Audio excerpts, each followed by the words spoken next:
कैसे हैं आप सब। आई होप आप सब बहुत अच्छे होंगे। तो फ्रेंड्स, लास्ट क्लास में हमने ट्रिग्नोमेट्रिक टेबल कैसे प्रिपेयर करते हैं उसके ऊपर मैंने आपके साथ एक ट्रिक शेयर किए थे। आई होप आपने उस वीडियो को जरूर देखा होगा। और आज हम उसी ट्रिग्नोमेट्रिक टेबल बेस्ड क्वेश्चंस की प्रैक्टिस करेंगे। एक्चुअली होता क्या है, हमारे पेपर में क्वेश्चंस बहुत ही यूनिक टाइप के क्वेश्चंस आते हैं। उन्हीं में से मैंने कुछ क्वेश्चंस आपके लिए सेलेक्ट किए हैं। बिलीव मी दोस्त, अगर आपने उन क्वेश्चंस की प्रैक्टिस कर लिए तो आपके बहुत अच्छे मार्क्स आने के चांसेस हैं। और हु नोज, पेपर में भी आ जाएं आपके वो क्वेश्चंस। तो आप इन क्वेश्चंस को जरूर देखिएगा और आपके जब आप सॉल्व करेंगे क्वेश्चंस एक्सरसाइज के, तो आपको इन्हीं क्वेश्चंस में प्रॉब्लम आएंगी। इसलिए मैंने उन क्वेश्चंस के सॉल्यूशन ऑलरेडी आपको करवाने जा रहा हूँ। तो देखिए, सबसे पहले हम एक्सरसाइज 8.2 का हमारा फर्स्ट क्वेश्चन का थर्ड पार्ट है। देखिए, इसी के लिए हमें ट्रिग्नोमेट्रिक टेबल लर्न करने के लिए स्कूल में बोला जाता था, लेकिन मैंने आपको ट्रिक्स से उन चीज़ों को कैसे बनाना है हमें ट्रिग्नोमेट्रिक टेबल आपको सिखा दिया है। तो एक्चुअली अब देखिए, जहाँ पे मैंने लास्ट क्लास में आपसे मैंने इन क्वेश्चंस को करने के लिए मैंने बोला था ट्रिग्नोमेट्रिक टेबल आना जरूरी है। तो बताइए, cos 45 जो मैंने लास्ट क्लास में ट्रिग्नोमेट्रिक टेबल बनाया है, उसकी cos 45 की वैल्यू क्या होती है। अगर आपने अब तक वीडियो नहीं देखी है तो मैं लिंक डिस्क्रिप्शन में दे दूंगा, आप वहाँ से वीडियो जरूर देखिएगा। देखिए, cos 45 की वैल्यू क्या होती है। cos 45 की वैल्यू होती है 1/√2। और sec 30 डिग्री की वैल्यू क्या होती है। sec 30 डिग्री की वैल्यू होती है 2/√3। और cosec 30 डिग्री की वैल्यू कितनी होती है, तो इसकी होती है 2 और कुछ नहीं होती है तो 1। इतनी बात आपको टेबल से करने हैं, मतलब ये वैल्यू जो है आपको टेबल से लेने हैं और उसके बाद आपको क्वेश्चंस को सॉल्व करने हैं। बच्चे एक्सरसाइज के क्वेश्चन एक्सरसाइज 8.2 के फर्स्ट के थर्ड पार्ट में फंस जाते हैं, उनको क्वेश्चन सॉल्व जल्दी नहीं होते। तो देखिए, रीजन क्या है, कहाँ फंसते हैं स्टूडेंट्स। तो अब हम इसको अगर मैं सॉल्व करने जाऊँ तो मैं लिख सकता हूँ 1/√2। और अगर मैं इसको सॉल्व करूँ तो इसका मैं एलसीएम लूँगा तो √3 से √3 चले गया, 2 बच गया। 1 के टेबल में √3 टाइम में तो 2√3। ये बात ऐसा हो गया। अगर मैं इसके बाद सॉल्व करूं, ध्यान से देखिएगा, अगर इसके बाद सॉल्व करूं तो मैं क्या लिखूंगा 1/√2 इंटू ये √3 ऊपर आ जाएगा और ये हो गया 2 + 2√3। उसके बाद हम क्या करते हैं, √3 को 1 से मल्टीप्लाई करूंगा √3, 2 को √2 से करूंगा तो 2√2 प्लस 2 को इससे करूंगा तो 2 इंटू √2 3 जा 6। ये तो आपने सीख लिया, क्योंकि रूट को हम रूट से ही मल्टीप्लाई करेंगे। ठीक है, अब हम क्या करते थे, पहले तो एक स्टेप और करेंगे। हम यहाँ पे √3 ऐसे लिखेंगे और देखिए 2 यहाँ भी है, 2 यहाँ भी है, तो हम यहाँ से 2 कॉमन ले लेंगे। तो जब हम 2 कॉमन ले लेंगे तो क्या बच जाएगा, √2 प्लस √6। याद करिए 9th क्लास, और जब मैं वहाँ पे आपको चैप्टर पढ़ाता था एक्सरसाइज 1.5, वहाँ पे एक क्वेश्चन आया करता था रैशनलाइज द डिनोमिनेटर। तो हम कैसे करते थे, वही कंसेप्ट क्लास 9th का यहाँ पे फॉलो करना। अब हम क्या करेंगे, रैशनलाइज द डिनोमिनेटर। जिस बच्चे ने अभी तक नहीं पढ़ा है 9th क्लास, ध्यान से, फिर भी कोई प्रॉब्लम नहीं आने वाली है, उसको मैं फिर से समझा रहा हूँ। देखिए कैसे करते हैं। तो रैशनलाइज द डिनोमिनेटर मतलब क्या, कि जो हमारा ये नंबर है इसको हम यहाँ लिखेंगे √2, बस साइन चेंज करेंगे, यहाँ प्लस है तो यहाँ पे हम माइनस कर देंगे √6 का √6। ऐसा क्यों करते हैं, ऐसा इसलिए करते हैं क्योंकि हमें नीचे में रूट को कैंसिल आउट करना है, हमें नीचे रूट नहीं रखना है। यहाँ पे हमारा एक फॉर्मूला फॉर्म होगा। तो देखिए, सिमिलरली जो यहाँ लिखेंगे वही चीज यहाँ पे भी लिखेंगे और अब इसको हम सॉल्व करेंगे। तो कैसे सॉल्व करते हैं, ध्यान से देखते जाइएगा। √3 को करेंगे तो √6, 3 2 जा 6 माइनस 6 3 जा 18।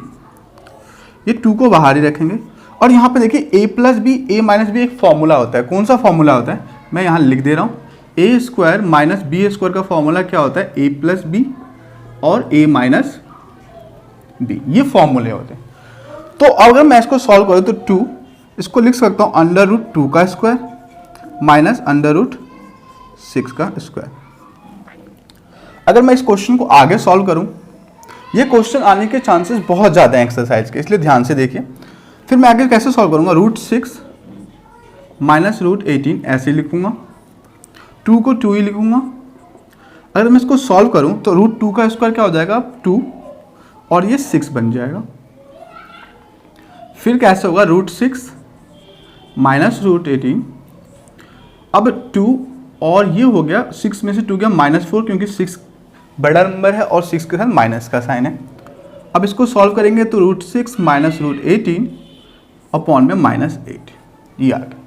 नीचे में हम साइन माइनस का नहीं रखना चाहते तो हम क्या करते हैं, माइनस को ऊपर ले जाएंगे और इसको हम लिखेंगे ऐसे √6 -√18 और नीचे का साइन हट गया। अगर ये नीचे का हट गया तो देखिए माइनस का √6 हो जाएगा, माइनस माइनस प्लस का √18 हो जाएगा। तो मैं क्या ऐसे लिख सकता हूँ, प्लस का √18 माइनस माइनस प्लस बना दिया, कुछ नहीं है मतलब प्लस का साइन है, और ये माइनस का √6 अपॉन में 8। सवाल ये उठता है कि भैया कब तक सॉल्व करना है, जहां तक पॉसिबल हो वहां तक कर लो, क्योंकि हम आंसर हट के थोड़ी बैठे हैं कहां तक करना है। लेकिन तुम्हें तो आंसर बुक में दिखेंगे, तो अभी आप सॉल्व करोगे तो बुक का आंसर नहीं आया है, तो इसको हम कैसे सॉल्व करेंगे देखिए आगे। अब हम क्या करते हैं, यहाँ पे इसको हम अगर हम फैक्टर निकालें तो 2 3 जा 6 6 3 जा 18, और इस 6 को ऐसे लिखेंगे क्योंकि बुक का आंसर हमें ऐसे आ रहा है इस हिसाब से। अब जब हम रूट में होते 2 का पेयर बना के एक बाहर कर लेते हैं तो मैं लिख सकता हूँ एक 3 बाहर, एक बच गया √2 माइनस का √6 अपॉन में 8। तो ये हमारे बुक के सॉल्यूशन हैं। तो आपको इस क्वेश्चन को ऐसे करने, इसके पेपर में आने के चांसेस बहुत ज़्यादा हैं। अगर पेपर में बुक से कोई क्वेश्चन आएंगे तो ये क्वेश्चन आ सकते हैं। आई होप आपको ये क्वेश्चन तो समझ में आ गए हैं। अगर आपको ये क्वेश्चन समझ में आ गए हैं तो प्लीज़ लाइक ज़रूर करिएगा और अपने दोस्तों के साथ शेयर चैनल जरूर करिएगा और सब्सक्राइब भी जरूर करिएगा। चलिए अब हम नेक्स्ट क्वेश्चन करते हैं। ये हम इस क्वेश्चन को करते हैं। क्या कहता है next question, sine 30 degree plus tan 45 degree minus cos 60 degree upon में sec 30 degree plus cos 60 degree plus cot 45 degree आपको इवेल्युएट करना है, इसके वैल्यूज निकाल के आने। तो पहले बताइए साइन 30 डिग्री का वैल्यू क्या होता है। आपने टेबल पढ़ा होगा तो इसका होता है 1/2। टेन 45 का वैल्यू कितना होता है 1, और कॉसिक का कितना होता है 2 अपॉन में √3। ये वैल्यू आपको पता होना चाहिए। उसके बाद आप क्या करेंगे, सेक 30 का कितना होता है 2 अपॉन में √3 प्लस कॉस 60 का क्या होता है 1/2 प्लस टेन कॉट 45 का क्या होता है 1।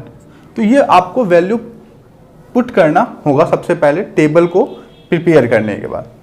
तो आइए करते हैं, अब सॉल्व करते हैं। तो आप यहाँ पे कुछ नहीं तो आप 1 लिख सकते हैं, यहाँ कुछ नहीं तो 1 लिख सकते हैं।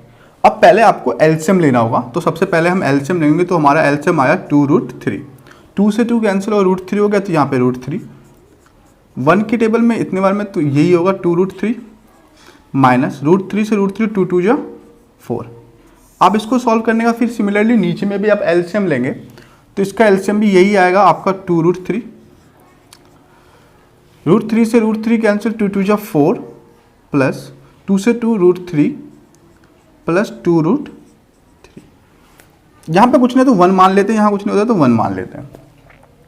अगर हम इस क्वेश्चन को आगे सॉल्व करें तो कैसे करेंगे, तो देखिए 2 + 1 3√3 प्लस माइनस, यहाँ पे माइनस है हमारा -4 अपॉन में 2√3। सिमिलरली 2 + 1 3√3 प्लस का 4 अपॉन में 2√3, ऐसे करेंगे सेम। उसके बाद क्या करेंगे हम 3√3 -4 अपॉन में 2√3, और ये 2√3 यहाँ आ जाएगा और 3√3 प्लस 4, 2√3 कैंसिल आउट हो जाएगा। तो क्या हो गया 3√3 -4 और 3√3 प्लस 4। यहाँ तक करने के बाद फिर से मैंने आपको बोला है जैसे नीचे आपको रूट दिखे तो मतलब साफ साफ समझ में आता है कि हमें यहाँ पे रेशनलाइज करना। बच्चे यहाँ पे रह जाते हैं, यहाँ से उनका माइंड काम करना बंद कर देता है, समझ में नहीं आता कि आप क्या करें। तो याद रखना जब कभी भी आपको डेनोमिनेटर में रूट दिखे तो आप यहाँ पे रेशनलाइज करना डेनोमिनेटर को। तो हम रेशनलाइज कैसे करते हैं, तो आपको पता है कि जो वैल्यू यहाँ होता है वो यहाँ लिखेंगे, बट हम क्या करेंगे साइन चेंज कर देते हैं और यही वैल्यू सेम यहाँ लिख देते हैं। ऐसा करने से क्या होता है, ऐसा करने से हमारा फॉर्मूले बन जाते हैं। तो देखिए फिर से मैं सॉल्व कर रहा हूँ, आपको इसी आगे करना है। आप क्या करेंगे, अब देखिए सेम सेम है तो इसको लिख देंगे 3√3 -4 का स्क्वायर, और ये हो गया a + b a - b, तो मतलब a² - b², ऐसे। अब आपको पता है कि a माइनस बी का होल स्क्वायर क्या होता है, A square minus 2ab plus B square. तो आप पेपर में लिख भी सकते हैं a माइनस बी का होल स्क्वायर क्या होता है, A square minus 2ab plus B square. तो ए स्क्वायर मतलब 3√3 का स्क्वायर माइनस 2a क्या है 3√3 और b क्या है 4 प्लस बी स्क्वायर मतलब 4 का स्क्वायर। और ये क्या है A square minus B square, A plus B, A minus B, तो इसको हम सॉल्व करेंगे 3 3 जा 9 और √3 में से एक √3 चले गया तो एक 3 बच जाएगा, 4 4 जा 16। इसको सॉल्व करेंगे तो 3 3 जा 9, 9 3 जा 27 माइनस 2 4 जा 8, 8 3 जा 24√3 प्लस 4 4 जा 16, 27 माइनस 16। अब 27 प्लस 16 को ऐड करेंगे तो कितना हो गया 43 माइनस 24√3 और 27 में से 16 माइनस करेंगे तो कितना हो गया 11। तो ये हो गया हमारा सॉल्यूशन। तो इस क्वेश्चन का सॉल्यूशन हम ऐसे करेंगे। आई होप आपको ये क्वेश्चन समझ में आ गया होगा। अगर आपको ये क्वेश्चन समझ में आ चुका है तो प्लीज़ लाइक करिए ना। उसके बाद अब हम एक क्वेश्चन और करवा रहे हैं और मान के चल लो यही क्वेश्चन आपके बोर्ड एग्जाम में आने बहुत यूनिक है, इतना इंपॉर्टेंट क्वेश्चन है, इस बार एग्जाम में आने कंफर्म है। तो प्लीज ये क्वेश्चन जरूर करिएगा। तो देखिए नेक्स्ट क्वेश्चन क्या कहते हैं। इनको क्वेश्चन क्या कहते हैं कि in triangle PQR right angle at Q where PQ is 3 centimetre and PR is 6 centimetre then determine angle QPR and angle PRQ। तो सबसे पहले हमें बोला गया एक राइट एंगल ट्रायंगल। सॉल्यूशन लिखने से पहले देखिएगा कैसे कर रहा हूं मैं, बहुत ही इंटरेस्टिंग क्वेश्चन है और ये क्वेश्चन हमारे एग्जाम में आ सकते हैं इस बार। तो देखिए सबसे पहले बोला है कि क्वेश्चन राइट एंगल ट्रायंगल है, तो राइट एंगल ट्रायंगल बनाएंगे हम और राइट एंगल ट्रायंगल बनाएंगे तो क्वेश्चन में बोला है कि राइट एंगल Q पे है, मतलब ये एंगल हमारा Q है जो कि 90 डिग्री है, ये हमारा P है और ये हमारा R है। Where PQ is 3 centimetre, this one is 3 centimetre, PQ is 3 centimetre and PR is 6 centimetre, ये क्वेश्चन है।